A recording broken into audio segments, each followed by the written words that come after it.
Assalamualaikum warahmatullahi wabarakatuh. Bismillah walhamdulillah salatu wassalamu ala sayyidina Muhammad ibn Abdullah wa ala alihi wa ashabihi wa man nasarahu wa wala la hawla wa la quwwata illa billah ma ba'du. Bapak hadirin saudara, pegang kitab halaman 42, baris nomor 2 dari atas. Wahum kama qala Ibnu Abbasin.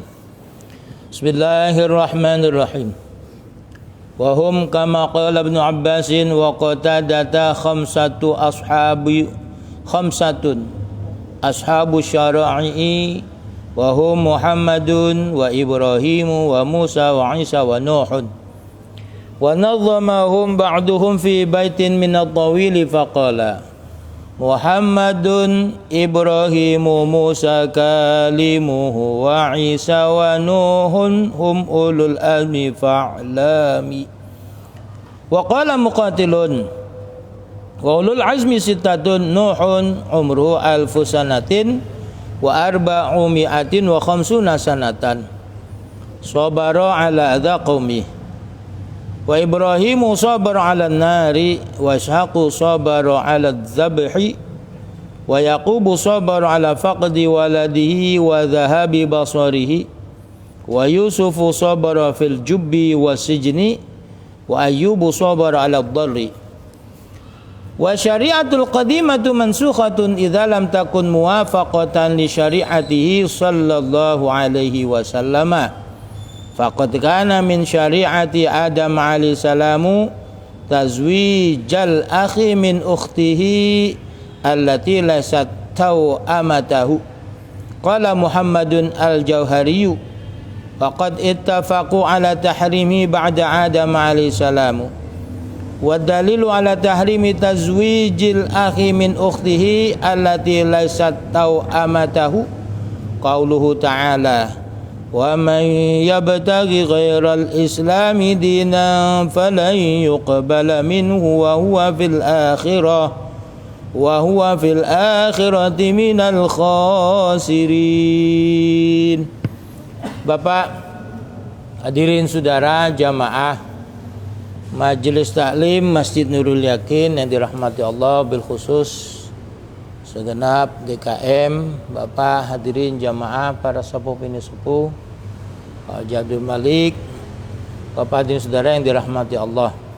Lanjutan kajian kitab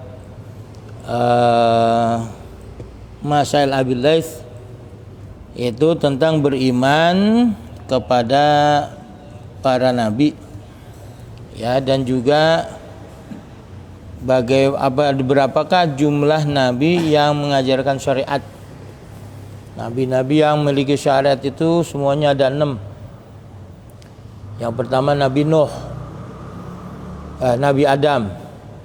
Nabi Adam wafat, manusia banyak yang meninggal dunia di zaman Nabi Nuh. Nah, kemudian setelah Nabi Nuh, kemudian Nabi Ibrahim. Setelah Nabi Ibrahim, Nabi Musa, Nabi Isa, kemudian baginda Nabi besar Muhammad sallallahu alaihi wasallam. Kemudian juga mereka ini dikenal juga sebagai ulul azmi, nabi-nabi yang memiliki keteguhan hati untuk mengajarkan syariat Allah Subhanahu wa taala. Apapun tantangannya, mereka lakukan itu semua. Ya, Nabi ulul azmi itu selain Nabi Adam, ulul azmi menurut Ibu Abdas dan Qatadah itu ada 5, yaitu Nabi Nuh, Nabi Ibrahim, Nabi Musa, Nabi Isa, dan Nabi Muhammad sallallahu alaihi wasallam selain Nabi Adam. Itu kemarin. Nah, ini khilaf seputar jumlah bilangan Nabi ulul azmi. Kalau menurut Ibnu Abbas dan Qatadah itu mereka jumlahnya 5. Tapi ada ulama yang mengatakan tidak demikian, jumlahnya 6. Sebagian ulama yang sepakat bahwasanya ulul azmi itu Nabi ulul azmi ada 5, ini mereka menazamkannya, membuat bait syair. Wa nazzamahum ba'duhum, dan sebagian ulama membuat nazam nama-nama para nabi ulul azmi fi baitin, dalam sebuah bait minat tahil dabah tahil.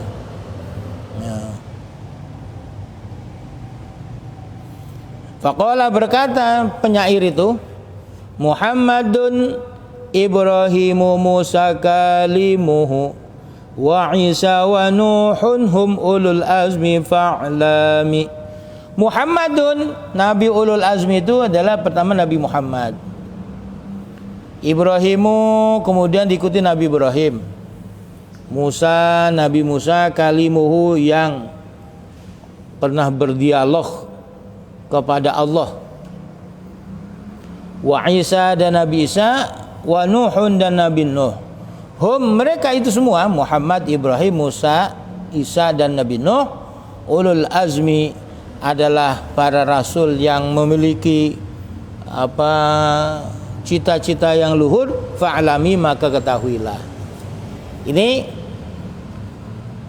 penyair ini setuju dengan pendapatnya Ibnu Abbas dan Imam Qatadah yang mengatakan bahwa Nabi ulul azmi itu jumlahnya 5. Kalau Nabi yang membawa syariat jumlahnya 6, ditambah Nabi Adam. Kalau ulul azmi selain Nabi Adam, mulai dari Nabi Nuh, Ibrahim, Nabi Musa, Nabi Isa, dan Nabi Muhammad sallallahu alaihi wasallam.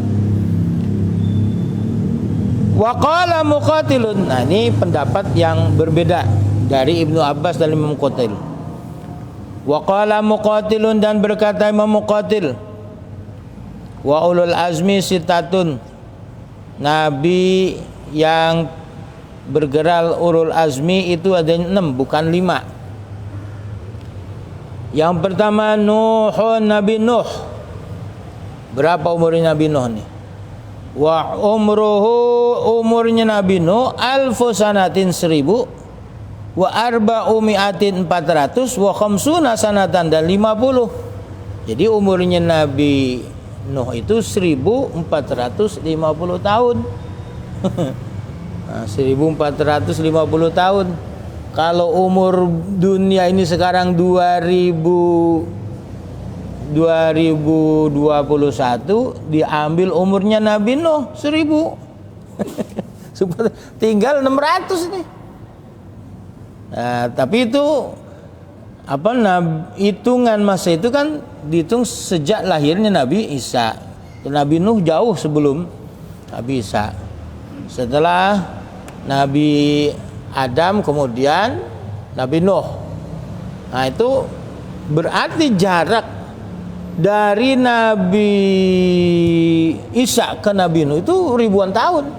Makanya benar kalau ada fosil itu ribuan tahun, ya umurnya itu benar. Kenapa? Jarak dari Nabi Isa ke sini aja umurnya 2021. Nah, dari Nabi Isa ke sono ke belakang, itu ribuan tahun. Nah, kita suka bingung kok arkeolog bisa tahu ini usia batu, usia ini yang baru ditemukan lagi nih, lukisan babi di dalam goa ada di Sulawesi itu umurnya paling tua di dunia. Ternyata Indonesia tuh kaya sekali dengan artefak arkeologi yang dunia nggak punya, Indonesia ada. Yang luar biasa nih. Jadi umurnya Nabi Nuh itu 1450 tahun. Jadi 14 abad Nabi, jarak dari Nabi Muhammad ketika itu 1400 tahun. 450 tahun ini.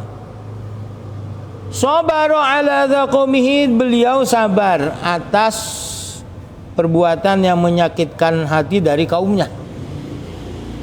Diajak beriman kepada Allah, mereka menentang. Cuma sedikit yang beriman, termasuk istrinya Nabi Nuh dan anaknya itu orang yang menentang beliau. Beliau bersabar, tidak berhenti dakwah. Wa Ibrahimu, dan Nabi Ibrahim sabar ala nari, bersabar atas siksaan api, dibakar di apinya Raja Namrud. Bapak dan saudara, para nabi itu orang yang pilihan Allah. Berarti orang yang berkelas, orang yang istimewa. Beliau ini tahan bantingan terhadap godaan apa? Godaan yang menyakitkan maupun godaan yang menyenangkan. Kalau kita ini untuk godaan yang menyakitkan tahan, disiksa, dipenjara, diintimidasi kita tahan. Tapi ketika godaan berupa kenikmatan ini banyak yang nggak tahan.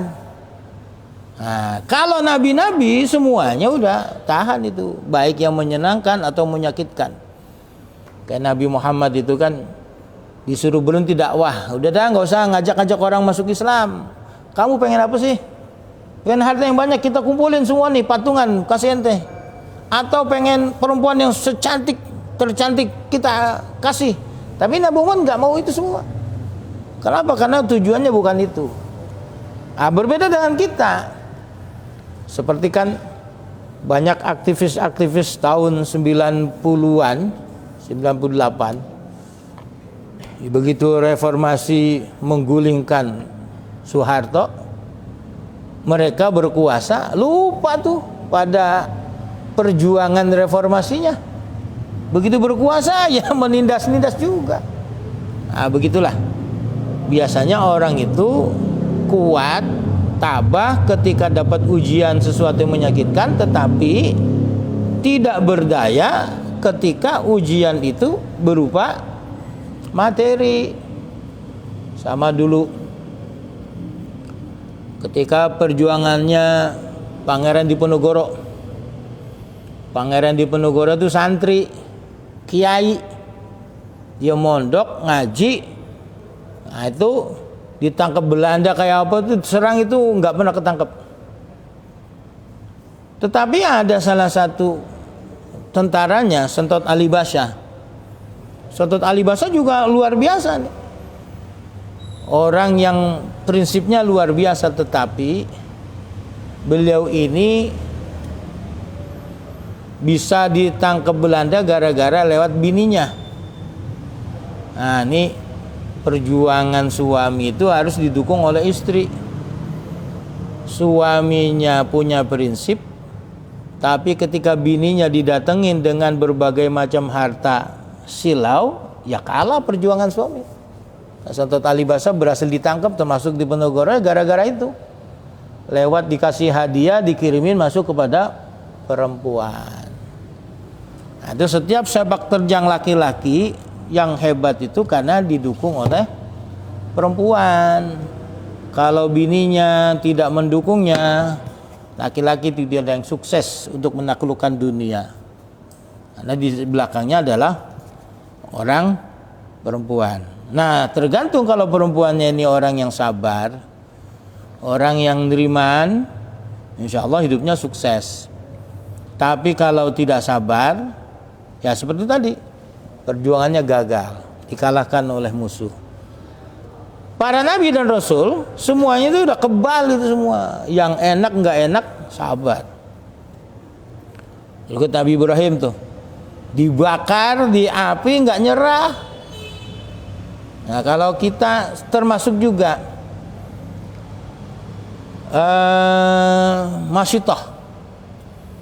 Masyitah itu seorang perempuan yang menjadi ibu surinya anak-anaknya Fir'aun, yang dia beserta anaknya yang masih digendong dan suami dan anaknya dicemplungin ke dalam kuali yang air mendidih.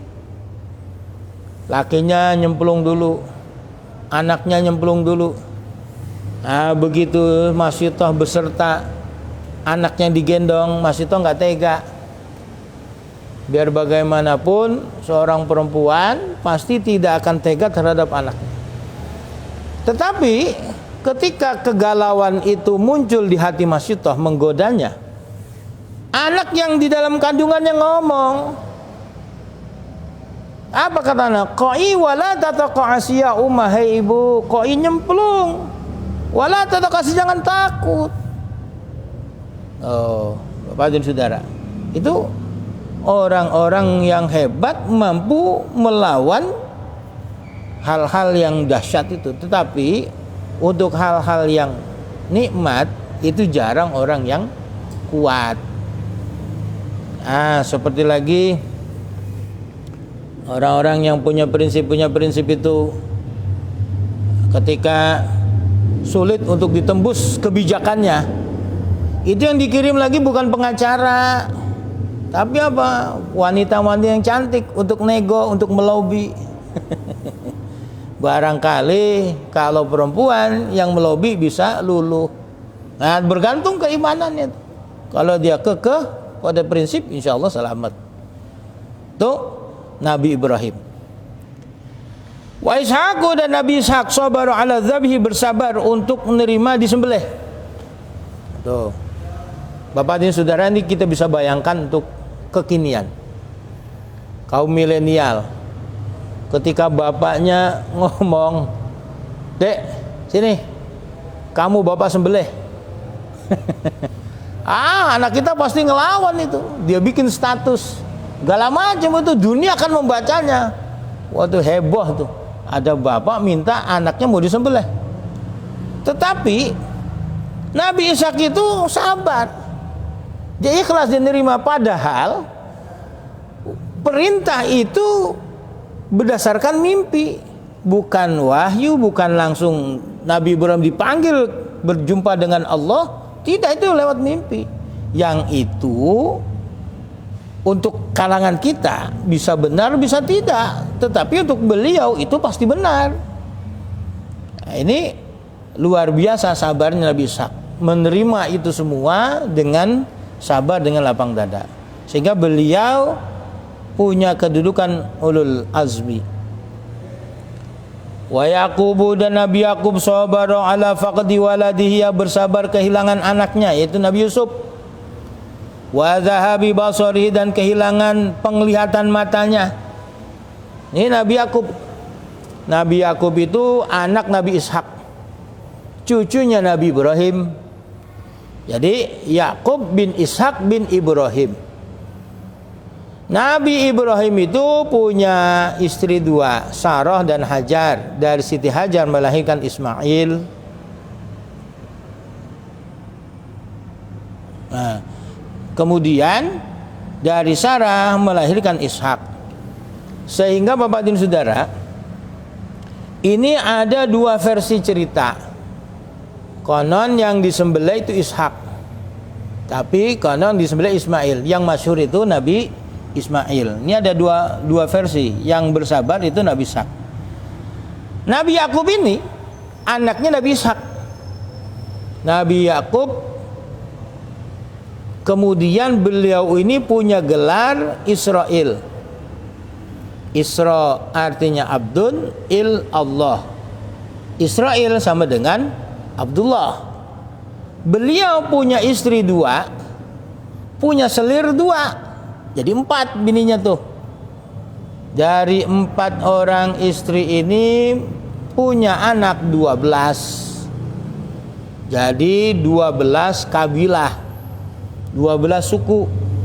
Di antara anaknya itu ada Benyamin, ada Yusuf, ada Yahuda. Jadi ada Syamun, Dam, Naf'ali, Benyamin, Yusuf, Yahuda. Banyak tuh. Nah, dari anak-anaknya Yahuda ini punya keturunan lagi yang kemudian dinisbatkan menjadi Yahudiyun. Yahudiyun artinya anak-anak generasi keturunan Yahuda. Kemudian dalam perkembangannya ini menjadi agama Yahudi. Nah, gitu. Jadi Israel itu asalnya adalah Nabi Yakub.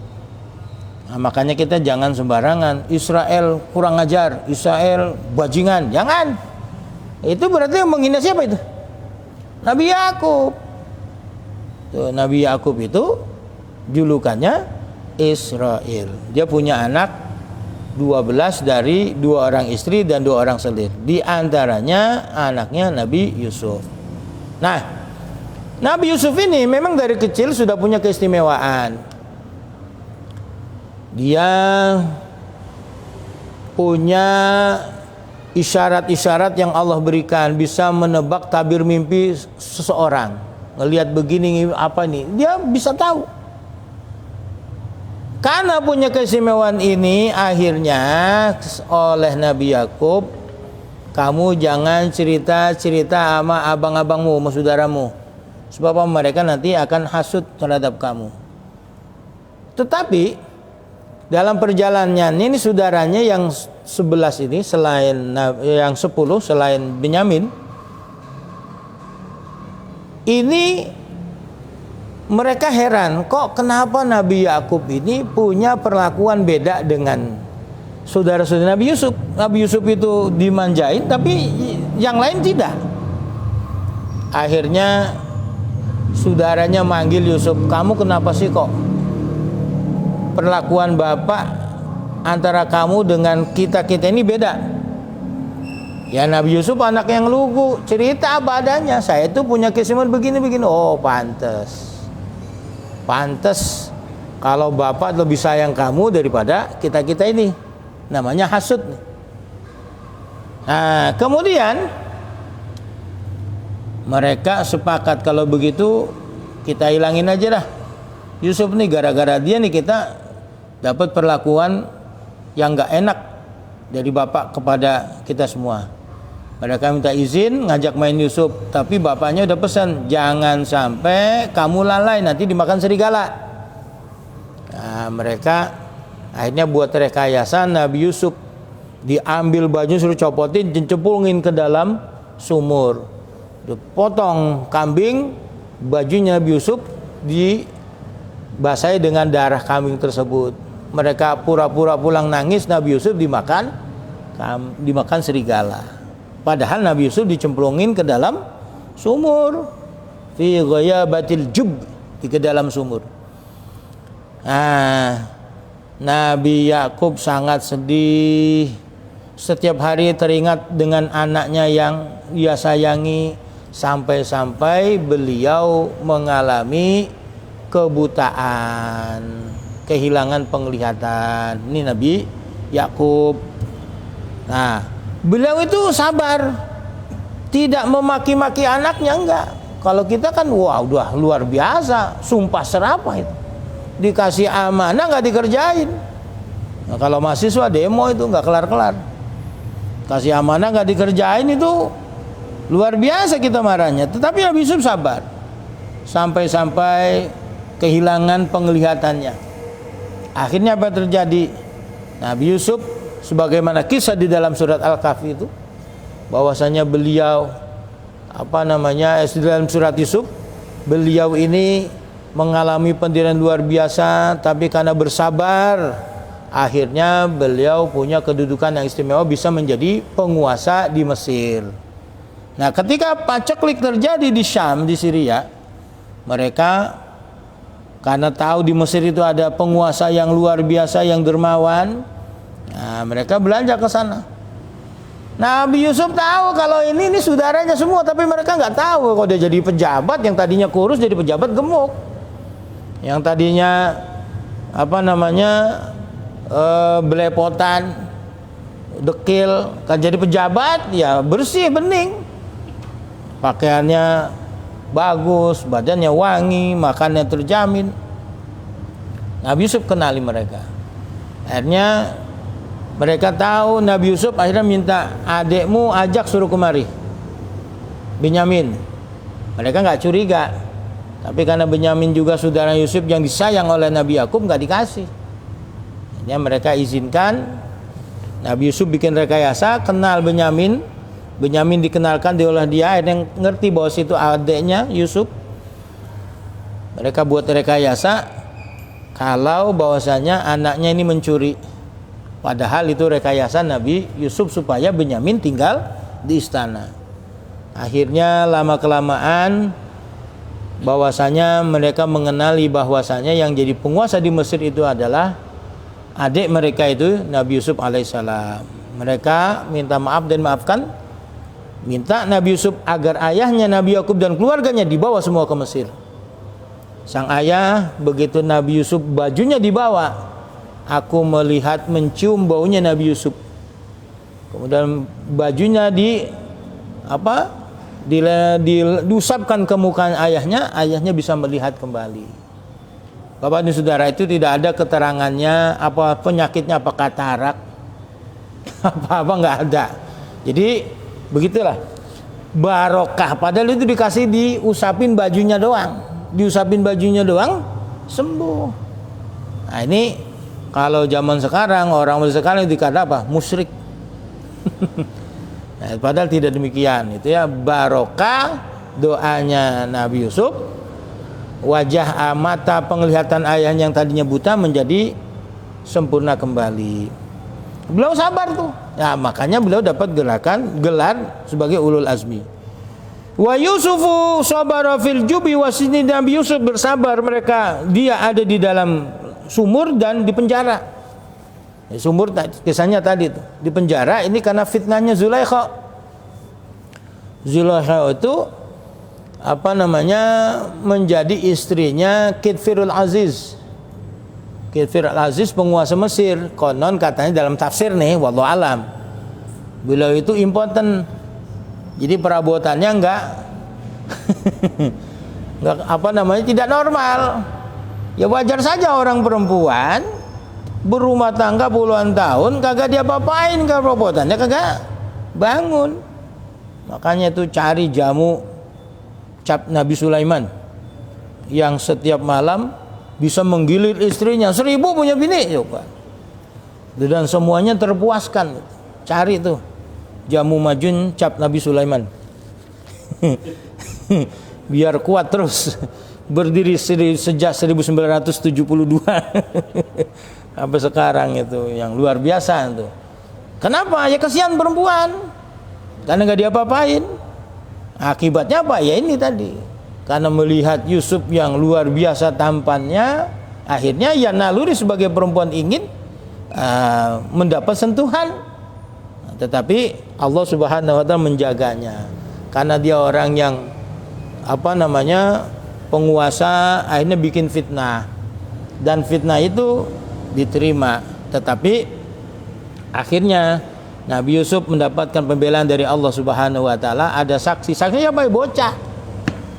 Kalau bajunya robek dari belakang, dari depan, berarti Yusuf yang salah. Dia berarti ingin memperkosa. Zulaikha mempertahankan diri sampai mencakarnya. Tapi kalau bajunya robek di belakang, berarti yang salah Zulaikha. Dia yang kepengen, Yusuf menolak. Yang terjadi bajunya itu robek dari belakang. Berarti Nabi Yusuf itu tidak melakukan perbuatan nista seperti tuduhannya. Heboh nih berita. Orang-orang pembesar Mesir, kaum sosialita heboh. Masa iya ada seorang majikan ngiler sama pembantunya. Nah, ya sekarang banyak itu. Akibatnya apa? Zulaikha merasa tersakiti dengan gosip seperti itu. Mereka diundang semua pesta di rumahnya. Nabi Yusuf suruh keluar. Apa yang terjadi? Mereka semua terpesona dengan ketapan Nabi Yusuf, sampai-sampai mereka tidak berasa memotong tangannya. Nah, kata Zulaikha tuh kan, kamu sendiri aja terpesona, apalagi saya. Kamu baru ngelihat, saya setiap hari ngelihat. Bagaimana nggak kesengsem? Tuh, Bapak, kenapa ini? Karena hasrat biologis tidak terpenuhi. Tuh, ini bahayanya begitu. Nah, wa Ayyubu, dan Nabi Ayyub sabar ala dharri. Nabi Ayyub bersabar karena beliau menderita penyakit yang luar biasa, seperti cerita masyhur, padahal itu Israiliyat ya. Beliau sampai bau busuk badannya sehingga diusir ke dalam hutan tinggal sendirian. Itu tidak demikian. Yang jelas beliau itu memang mengalami penyakit, tetapi tidak senista itu sampai bau busuk orang nggak mau mendekatinya. Nah, itu seputar perbedaan pandangan tentang jumlah Nabi Ulul Azmi. Wa syari'atul qadimatu, sedangkan syariat yang sudah terdahulu mansukhatun itu di amandemen, disalini.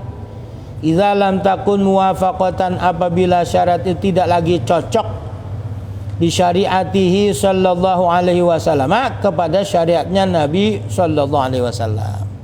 Syariat nabi-nabi terdahulu sudah diganti. Dulu yang Nabi Musa boleh kawin dengan perempuan sebanyak-banyaknya asal kuat, Nabi Muhammad dibatasi hanya 4 saja. Ya, mau 1 aja kelengar, bagaimana 4? Apalagi coba kalau di syariatnya Nabi Musa disyariatkan sekarang boleh kawin sebanyak-banyaknya. Waduh, ini kagak kuat jalan lah. Itu aja kelengar, gimana 1000? Nah, ini syariat-syariat yang begitu tuh sudah tidak lagi diberlakukan. Faqad kana min syariati Adam alaihissalamu, dan sungguh ada dari syariat Nabi Adam, tazwijal akhi, yaitu mengawinkan saudara, min ukhti, dari saudara perempuannya, allati laysat amatahu, yang bukan kembarannya. Jadi syariatnya Nabi Musa, Nabi Adam itu kembar semua, 40 kali melahirkan. Dalam tafsir Sawi itu Siti Hawa 40 kali melahirkan, yang semuanya kembar. Kembar laki perempuan, laki perempuan, laki perempuan, laki perempuan. Kembar pertama dikawinkan dengan kembar kedua, laki. Itu begitu, kembar ketiga dikawinkan dengan kembar keempat. Begitu. Ini incest. Kenapa kok begitu? Ya manusia nggak ada, cuma Nabi Adam dan anak-anaknya. Kalau sekarang nggak boleh, kalau sekarang kawin incest, kawin saudara tidak dibenarkan. Qala Muhammadun al-Jauhariyu, Syekh Muhammad al-Jauhari berkata, wa qad ittafaqu, dan ulama telah sepakat, ala tahrimihi, bahwasanya diharamkan mengawinkan saudara, perkawinan incest, ba'da Adam alaihissalam, sesudah Nabi Adam wafat. Sebab setelah Nabi Adam wafat itu manusia sudah lumayan banyak. Jadi dari anaknya 40 itu kan berarti 80 dah. Dari 80 pasangan mereka punya keturunan dan juga luar biasa. Setelah itu tidak boleh lagi kawin incest. Wad dalilu ala tahrimi tazwijil akhi min ukhtihi, dan dalil yang menjelaskan atas diharamkannya mengawinkan saudara laki-laki dengan saudara perempuannya, allati, yang laisat amatahu, bukan saudara kandungnya. Qauluhu ta'ala, adalah firman Allah Ta'ala, surat Ali Imran ayat 85, wa man yabtaghi ghairal islami dinan falan yuqbala minhu wa huwa fil akhirah fa huwa fil akhirati minal khasirin. Wa man, dan barang siapa, yabtaghi, yang mencari agama ghairal islami, selain Islam, dinan, sebagai agama. Barang siapa yang mencari agama selain agama Islam, jadi artinya mengikuti syariat selain syariat agama Islam, fala yuqbala minhu, maka tidaklah diterima agama itu darinya, wa huwa, dan dia nanti fil akhirati, dan di akhirat, minal khasirin, termasuk orang-orang yang merugi. Kenapa? Ternyata apa yang dia yakini semuanya keliru, tidak benar. Bapak hadirin saudara, demikian kajian kita pada malam hari ini tentang Nabi Ulul Azmi. Mudah-mudahan bermanfaat. Sebelum saya akhiri, mungkin ada yang mau didiskusikan, saya persilahkan.